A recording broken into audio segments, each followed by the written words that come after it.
Yeah, I don't know, and that's something that we just haven't seen from Pain yet. But it's really bizarre because it feels like all of their moves are being countered before they're even thinking about making them. And now Crit just chasing him around. They're underneath some vision, and jumps in with Storm. They find that initiation onto King RD, and it is easy peasy or arteasy as they come in and collect himself another Essence Shift permanent.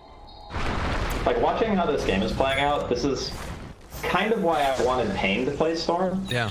Because at least then it gives you reach, you know? Without vision, obviously, it's very hard no matter what. His Mandy's going to go on to the rampage here. No! They pull him back. He's got killed. He's got Veno ultied. I don't know, man. It's really, really bad for Pain. Up top. Earthshaker. Okay, they're going to TP this time. It's just a scare TP. It's going to be enough to force the Arteezy Slark back. Oh god. And goodbye, it just keeps on coming. After the move doesn't end up working, now they find another kill onto the Lich. And Pain just looked lost. I think EG's overall idea about the game is just really solid. Yeah. Like, they pick these heroes that play together all the time, like the IO and the Slark. As we say that, Fly's actually kind of chilling bot rune, but that's okay. The general idea, you have your core play the side of the map that is closer to the objective, and then you have your 3 position occupy the lane that no one wants to be in. Sometimes that's the 4 or the 5 hero that does that, but this game it's Ramses. And his only job is to do what he's doing right now. Like, look at these heroes, they can't walk in. You know, these blink carriers that really want to just blink in, get that initiation, and just get a quick kill and run away are really bad against Veno. Especially when you're as thorough about the Plague Lord placement as he's been. You know, he's not putting them on top of each other. If you look at the spread, he sees every single angle that Pain can possibly go in at. Yeah. So when the smoke breaks during daytime, you will be able to see them as long as you have the wards in the right spot. And if you can see them before they get in, then they're not getting in without losing heroes. And that's the main issue that Pain are currently suffering from right now. You can see that smoke. They don't find anybody at all. Veno is just going to be able to hide off in these trees, build up another wall of Plague Wards, and he's fine. Right now, Ramses MVP by pressing E. That's what he's doing for him. Yeah. Now they're moving in, and looks like they want to try and take Roche because they know, all right, Pain is committing super hard to this bottom tier 1 tower, and nobody is up here near Roche to try and defend against this. So EG outmaneuvering Pain. I mean, no matter what happens in this game, whether or not Pain are able to, make a comeback happen or not, I think that they might just ban out Veno because of the pure frustration. Like, this has looked so demoralizing to play against. I just think that Windranger, like, I think it just should have been Storm. Right? Yeah. Like, I keep looking at it and I'm like, you were playing against no stuns, right? Yeah. And you need a hero that can really just go. And Storm is one of those heroes. And during the late game, good luck EG's heroes. I mean, obviously they wouldn't have had Storm themselves, and they would have been able to, pick another hero instead. But they just needed that guy that was okay to just YOLO. And Windranger can't really YOLO this game because we do get tagged by the Gale, and the Storm jumps in with a pole. We saw what happens, Oh, maybe a chance, maybe a way. Avalanche toss, though, to interrupt, looking for anything at all. Abed's super low, actually. He's maybe in some trouble. HFN trying to bring down Crit, but Abed's still just standing there. They do finally burn through that. That's the Aegis. Now taking a fly before the relocate. They take him down, kill him off. HFN trying to run, but Abed has him in the sights. And they find that kill as well. Abed takes down 444. They manage to find a shackle to interrupt. And finally, with these BKBs, Pain able to make something happen, but it comes at a cost. They end up losing that fight. Maybe an invis room King RD could find somebody on the back line. Doesn't look like it's quite going to happen, though. Yeah, if they didn't have the Aegis there, Pain actually win that. But again, that's the only reason EG even tried to take the engagement in the first place. Right. They just bait it out because they know that Abed's got 2 lives, and Storm is pretty much still hands down the best Aegis carrier in the entire game. Yeah, I mean, honestly, it could have been worse for Pain. Yeah. That wasn't like the absolute worst case scenario. They didn't even lose their tier 2. It's only like 60% HP. It's not that bad. The other thing is that since Pain had been playing in such a clumped up manner, trying to go for these tier 1s, which by the way, it's 23 minutes in and they have yet to claim a single tier 1 tower. This Bloodseeker against the Slark in the opening phase has not really shown to be much of a deterrent for anything that, you know, Arteezy's been doing in the game. And he's even going for the SNY Satanic build, realizing that, you know, BKB doesn't really do much, but if you're only dying to things like Rupture, you know, getting shackled or getting dueled, then mass status resistance is the way to go. And plus having a lifesteal on top of that. It'll be, it's a really good build this game. Well, EG doing a fabulous job of playing the map here and making sure that they can pull them back and forth across it. It looks like Pain are going to try and reclaim some of their jungle now as they head off into this area as 4.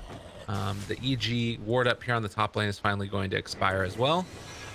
These ones are freshly planted. I'd be surprised if they lasted all that long. It's one of the spots that you would normally check as Pain. One thing to watch out for, though, also, we've got an Agnum Scepter about to be completed for Abed. That one is more than a little bit spooky. Also, the Grove Boat, man, what a good collection of neutrals that Storm has. Yeah, the clumsy net, you know, it seems a little bit counterintuitive at first because it does actually net you as well. But it's stats and mana regen. And as a Storm player, you see that and you're just like salivating. Like, oh god, yes, give me the mana regen and the stats. Radiant's middle tower is under attack. Ramses just on his perch, Just hanging out. They find the King RD Legion off to the side, relocating in. You thought you were safe at your outpost, but there is no safety, King RD. Arteezy shows up, beats into the Blade Mail. And 3 heroes rotate for that. They're not going to be able to make it work. It does look like they'll be able to maybe bait out this bounty rune. I mean, with no relocate, there's a chance here. Radiant's middle tower is under attack. I think it's just going to be the same thing that happened last time. They're going to, like, sit around the tier 1, maybe think about going in. Okay, they're going to echo Abed. Jump drop everything. Can they kill off? Time the fear, but Abed just jumps away and crit. He is not even going to die. They turn on to 444, find that kill. Now going to be able to go for the second round. The leash comes out. They got him caught and going to be able to get him killed. Rupture now onto Abed. He is still dropping somewhat low. Gets the zip away, but it wasn't quite in time as they managed to find that kill, but they'll lose HFN for it. So they do finally bring down Storm, but it comes at a cost. I mean, that was the only thing he could do in that situation. It's like, you either do that or you just BKB TP. He just went for the gold, you know. Can't blame him. Yeah, I don't know, man. Like, this is the way that I think about most Dota games, but when it feels easy for one team, that usually just says, to me, that their draft is better. Oh no, Mandy. The pounce comes out. They got him leash shackle. Oh, it's a dream. He wants to take down Io if at all possible. Finally kill Ramses on the other side of the map. But Mandy is not going to be able to escape from the big bad Slark who's laying into him. They try and kill off Fly. Mandy not going to be able to make him die. And, well, Arteezy is just going to walk away from the base, reclaim the kill, got murder done. Dire structures are fortified. This one's rough. This is a beatdown. Yeah. This Veno, like you mentioned earlier, is just doing work. It doesn't matter if Ramses dies like 10 times, 20 times, whatever. It's what he accomplished in this game by keeping their towers alive is why EG seem to be in such a dominant position. Looks like they're going after Dire's middle tower. There's just no for them to make plays, you know. All right, you guys want to see a short duel? They jump in on him. It lasted like 2 seconds. The silence comes out. He's going to be back up to full again. They get the relocate out because they thought there might have been worry. HFN pops the BKB, turns on to Crit, who is just standing there. Literally standing there. Avalanche toss. He ends up finding the kill in his death. Oh, man. It took him down from beyond the grave, and now they find themselves another round. A good shackle. But again, it does not last that long. It will mean that Mandy escapes, but he had to pop the BKB for it. Although, does he actually escape? All right, Arteezy, what are you doing, man? He's just going in. He doesn't care. Asserting dominance, killing off the creep wave, and gonna go back for the towers afterwards. Yeah, his itemization this game has been on point. It was kind of a free game for him. Like, honestly, I'm surprised that Pain spent as much time bottom as they did this game, with considering like how much they didn't want to dive the tier 1. Like, they just stood in trees for like 7 minutes. Like, that's a quarter of the game. They just stood in trees. Like, just go back to your jungle, make them leave, and like try to push somewhere else. I mean, this game's just over. Like, they're not. Super done. The Chain Frost bounces. Wow, 4-4-4. Trying to run. Mandy, see if he can kill off Abed. Abed gets the relocate out at the last second. The well played comes through. Be careful. The courier's dead. They DC. They're done. They're over it. GG is called. Oh, EG looking good in game at number 1. My goodness, Trask. They just didn't have an answer for the Veno. Yeah, the Veno, like, it did so much this game. It's easy to look at these types of lineups and be like, wow, Tease is really farmed. Wow, Abed's, you know, popping off. But the Veno, if they didn't have that hero, there would have been a lot more like tower pushes that would have been difficult to stop. They might have been forced into batting